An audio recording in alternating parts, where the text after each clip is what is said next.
O Hobbit. Autor J.R.R. Tolkien. Pasta 15. Capítulo 15. Tempestade à vista. Agora voltaremos a Bilbo e aos anões. Durante toda a noite um deles estivera vigiando, mas quando chegou a manhã ninguém tinha ouvido ou visto qualquer sinal de perigo. Mas os pássaros ajuntavam-se em bandos cada vez maiores, vinham voando do sul, e os corvos que ainda viviam nas redondezas da montanha voavam em círculos e gritavam incessantemente lá em cima. Algo estranho está acontecendo, disse Thorin. Acabou-se o tempo dos voos errantes de outono, e estes são pássaros que moram sempre nos campos. Há estorninhos e bandos de tentilhões, e lá longe vejo muitas aves carniceiras, como se houvesse uma batalha. De repente Bilbo apontou. Lá está aquele velho tordo de novo, exclamou ele. Parece que escapou quando o Smaug destruiu a encosta da montanha. Mas acho que os caracóis não escaparam.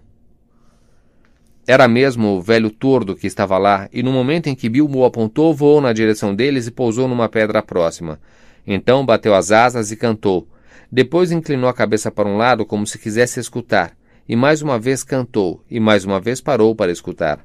Acho que está tentando nos dizer alguma coisa, disse Balin, mas não consigo entender a língua desses pássaros. É muito rápida e difícil. Você entende, bolseiro? Não muito bem, disse Bilbo. Na verdade, ele não estava entendendo nada. Mas o velho camarada parece bastante aflito. Gostaria que ele fosse um corvo, disse Balin. Pensei que não gostasse de corvos. Você parecia bastante intimidado quando passamos por aqui antes. Eram gralhas, criaturas nojentas e suspeitas, além de rudes. Vocês devem ter ouvido os nomes feios que elas disseram quando passamos, mas os corvos são diferentes. Havia grande amizade entre eles e o povo de Tror. Sempre nos traziam notícias secretas e recebiam como recompensa objetos brilhantes que cobiçavam para esconder em seus ninhos. Vivem muitos anos, têm uma memória boa e transmitem sua sabedoria aos filhos. Eu conhecia muitos corvos das rochas quando era menino. Este pico já foi chamado Morro do Corvo, porque havia um casal sábio e famoso, o velho Kark e sua esposa, que vivia acima da guarita. Mas não acho que tenha restado algum dessa raça antiga por aqui. Assim que ele acabou de falar, o velho tordo gritou e imediatamente saiu voando. Não podemos entendê-lo, mas esse velho pássaro nos entende, tenho certeza, disse Balin.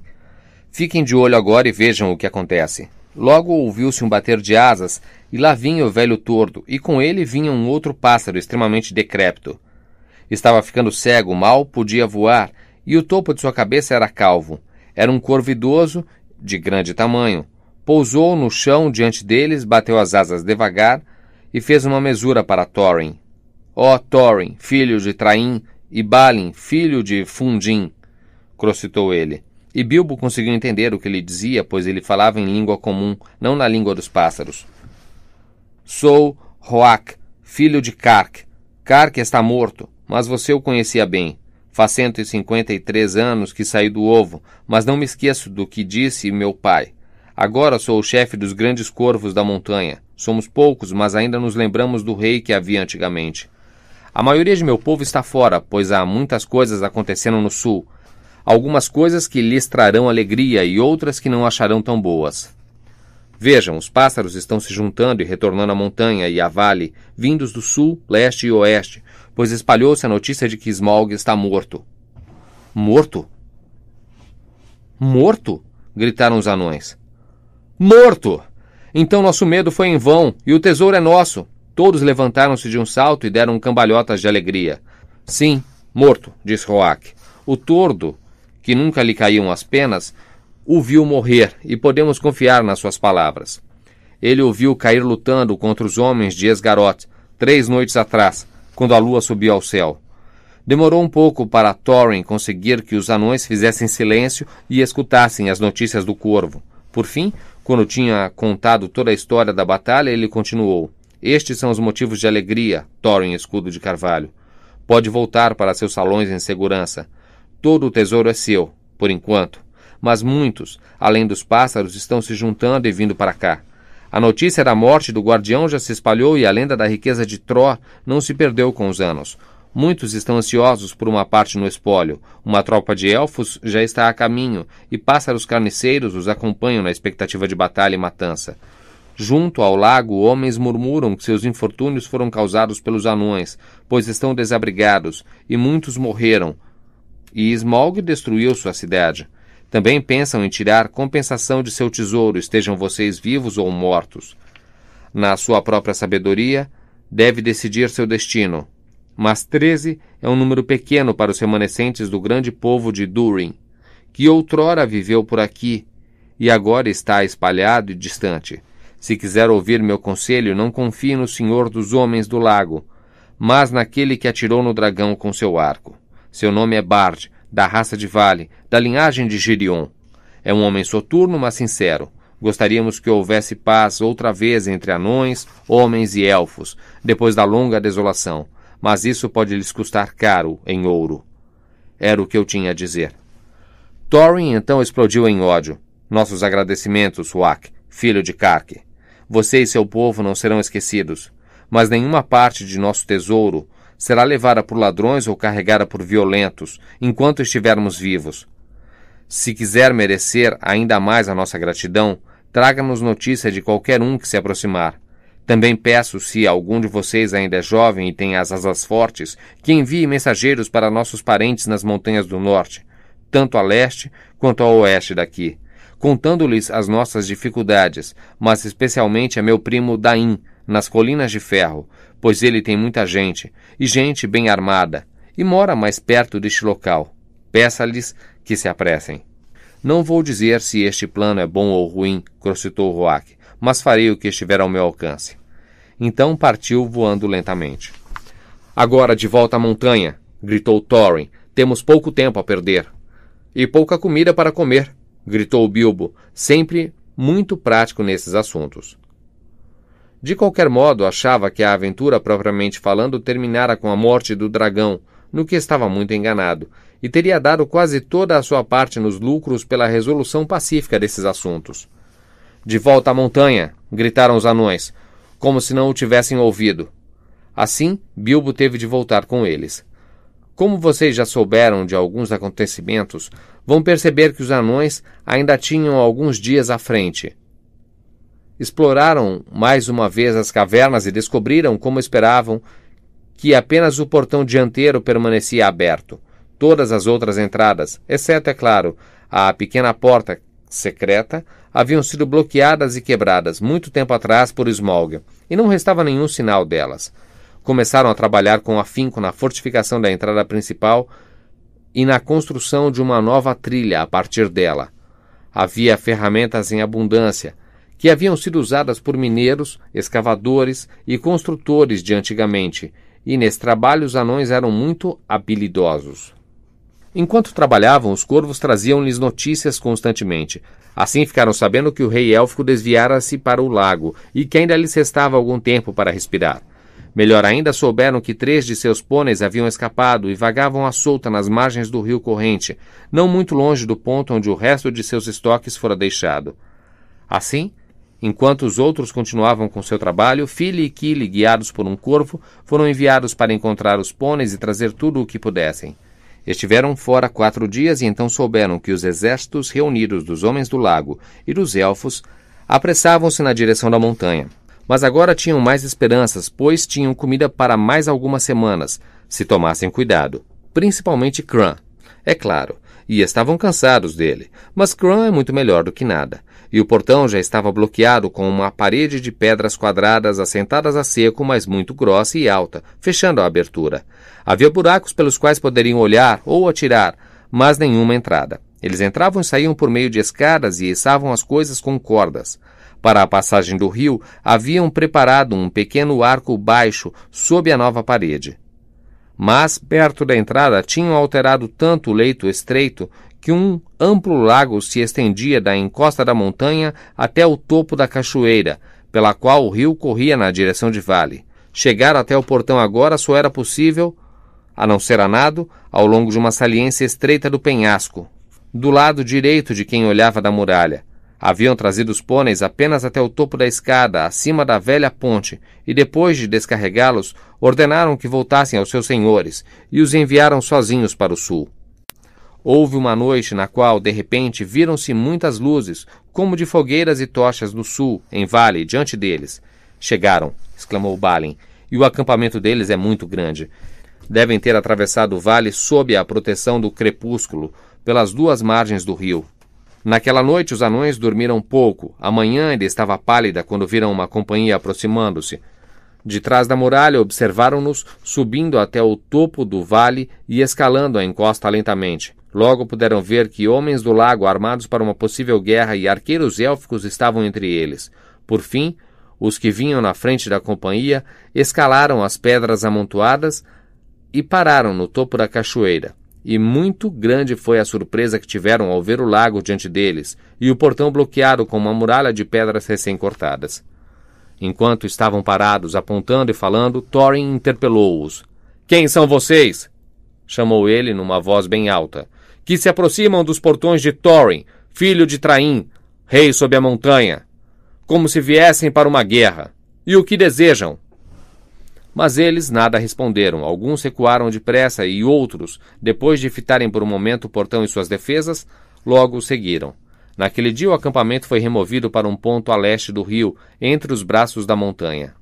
As rochas, então, ecoaram com muitas vozes e canções, o que não acontecia havia muito tempo. Ouvia-se também o som de harpas élficas e de canções doces, e quando os ecos chegavam até eles, era como se o ar ficasse mais quente e sentiam a tênue fragrância das flores da mata desabrochando na primavera. Então Bilbo desejou escapar da fortaleza escura, descer e juntar-se à alegria e aos banquetes junto às fogueiras.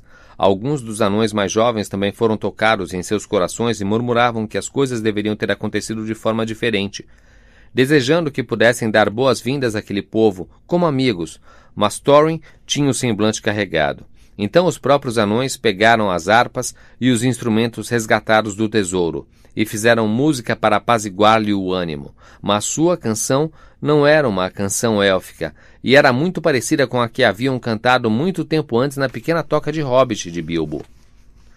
Sob a montanha alta e sombria, de novo o rei está em seu trono. Morto o inimigo, dragão do perigo, e sempre assim o mal tombará. Cortante é a espada comprida a lança, rápida a flecha forte o portão. Nem teme agouro quem busca seu ouro, nossos anões justiça terão. Operavam encantos anões de outrora, ao som do martelo pelo qual sino soar. Nas profundezas onde dorme a incerteza, em salas vazias sob penhascos no ar. Em colares de prata eles juntaram a luz das estrelas, fizeram coroas de fogo dragão e do mesmo cordão, tiraram o som de harpas e loas. Ó rei da montanha, de novo domina, ó vós que passais, ouvi seu clamor. Vamos correr, não há tempo a perder, de amigo e parente o rei quer dispor. Pelas montanhas gritemos todos, vamos voltar para o nosso tesouro. Eis ao portão o rei de plantão, suas mãos cheias de gemas e ouro. Sob a montanha alta e sombria, de novo o rei em seu trono está, morto o inimigo, dragão do perigo, e sempre assim o mal tombará. Essa canção pareceu agradar a Thorin, e ele sorriu de novo e ficou contente. Começou a avaliar a distância até as colinas de ferro e o tempo que Dain levaria para chegar à montanha solitária, se tivesse partido logo após receber a mensagem. Mas o coração de Bilbo ficou pesado por causa da canção e da conversa. Pareciam belicosas demais. Na manhã seguinte, bem cedo, uma companhia de lanceiros foi vista atravessando o rio e subindo o vale. Traziam consigo a bandeira verde do rei élfico e a bandeira azul do lago, e avançavam até se postarem diante da muralha do portão. Mas uma vez Thorin interpelou-os em voz alta. — Quem são vocês, que vêm armados para a guerra até os portões de Thorin, filho de Traim, rei sob a montanha? Dessa vez, alguém respondeu. Um homem alto, de cabelos escuros e rosto soturno, adiantou-se e gritou. — Salve, Thorin! Por que se esconde como um ladrão em seu covil? Ainda não somos inimigos, e alegramo-nos em saber que ainda estão vivos, o que é muito mais do que esperávamos. Não esperávamos encontrar ninguém vivo aqui. E agora que nos encontramos, há assunto para uma parlamentação e conselho. Quem é você? E sobre o que gostaria de parlamentar? Eu sou Bard, e por minha mão o dragão foi morto, e seu tesouro libertado. Não é assunto de seu interesse? Além disso, sou, por direito, descendente de Girion de Vale, e o seu tesouro está misturado a grande parte das riquezas nos salões e cidades dele, roubadas pelo velho Smaug. Não podemos falar sobre esta questão? Em sua última batalha, Smaug destruiu as casas dos homens de Esgaroth, e eu ainda sou o servidor do senhor deles. Venho como seu porta-voz, e pergunto se não pensa na tristeza e na miséria de seu povo. Eles o ajudaram na sua dificuldade, e como recompensa vocês até agora só trouxeram destruição, embora sem dúvida esse não fosse o seu objetivo. Aquelas palavras eram justas e verdadeiras, mesmo sendo proferidas com orgulho e rispidez, e Bilbo achou que Thorin admitiria imediatamente a justiça contida nelas. Não esperava, é claro, que alguém se lembrasse de que fora ele quem havia descoberto sozinho o ponto fraco do dragão. Tanto melhor, pois realmente ninguém se lembrou. Também não contava, porém, com o poder que tem o ouro, muito tempo guardado por um dragão, nem com o coração dos anões. Nos últimos dias, Thorin passara muitas horas junto ao tesouro, e a avidez pelas riquezas o dominava. Embora houvesse procurado especialmente a Pedra Arquém, ainda cobiçava muitas outras coisas maravilhosas que lá jaziam, e que encerravam velhas lembranças dos trabalhos e das tristezas de sua raça. Você coloca seu pior motivo por último, e no lugar principal, respondeu Thorin. Ao tesouro de meu povo nenhum homem tem direito, só porque Smaug, que o roubou de nós, também roubou-lhe a vida ou a casa. O tesouro não lhe pertencia para que seus malefícios devam ser reparados com uma parte dele. O preço dos bens e da assistência que recebemos dos homens do lago serão justamente pagos no devido tempo, mas não daremos nada, nem mesmo o valor de um pão, sob ameaça de força. Enquanto um exército armado estiver diante de nossas portas, vamos considerá-los inimigos e ladrões. Quero perguntar-lhe que parte da herança vocês teriam pago ao meu povo se nos tivessem encontrado mortos e o tesouro sem guarda. Uma pergunta justa, replicou Bard, mas vocês não estão mortos, e nós não somos ladrões. Além disso, os ricos podem ter pena dos necessitados, que os acolheram quando passavam necessidade. E ainda assim, meus outros pedidos continuam sem resposta. Não vou parlamentar, como disse, com homens armados às minhas portas, muito menos com o povo do rei élfico, de quem me lembro com pouca simpatia. Neste debate, eles não têm lugar. Partam agora antes que nossas flechas voem, e se quiser falar comigo novamente, primeiro dispense o exército élfico, e mande-o para a floresta onde é seu lugar. Então volte, depondo as armas antes de se aproximar da soleira. O rei élfico é meu amigo, e socorreu o povo do lago em sua necessidade, embora o povo não pudesse reclamar-lhe nada além da amizade, respondeu Bard. Dar-lhe-emos tempo para que se arrependa de suas palavras. Use de sua sabedoria antes que voltemos. Eles então partiram e voltaram para o acampamento. Antes que muitas horas se passassem, os porta-bandeiras voltaram, e os corneteiros deram um passo à frente e tocaram. Em nome de Esgaroth e da floresta, gritou um deles, dirigimo-nos a Thorin, escudo de carvalho, filho de Traim, que se intitula rei sob a montanha, e pedimos que considere com cuidado as exigências feitas, ou será declarado nosso inimigo. Ele deve entregar pelo menos 1/12 do tesouro a Bard, na condição de matador do dragão, além de herdeiro de Girion. Desta parte, o próprio Bard fará sua contribuição para ajudar Esgaroth. Mas, se Thorin desejar a amizade e a honra das terras desta região, como outrora tinham seus antepassados, dará também algo de seu para o consolo dos homens do lago. Thorin então agarrou um arco de chifre e desferiu uma flecha contra o que falava. A flecha acertou o escudo e ficou ali fincada, tremendo. Já que esta é a sua resposta, disse ele então, declaro a montanha sitiada. Não poderão sair dela, até que de sua parte peçam uma trégua e uma negociação. Não levantaremos armas contra vocês, mas deixá-los-emos com o seu ouro. Podem comê-lo, se quiserem. Dizendo isso, os mensageiros partiram depressa e os anões foram deixados, considerando o assunto. Thorin ficara tão severo que, mesmo que quisessem os outros, não se atreveriam a criticá-lo. Na verdade, porém, a maioria deles parecia pensar da mesma maneira, exceto talvez o velho e gordo Bombur, Fili e Kili. Bilbo, é claro, desaprovava inteiramente o rumo que a situação havia tomado. Já estava farto da montanha e ficar sitiado dentro dela não o agradava nem um pouco. Todo este lugar ainda fede a dragão, resmungou ele consigo mesmo, e me dá engulhos, e Cran simplesmente já não me desce goela abaixo.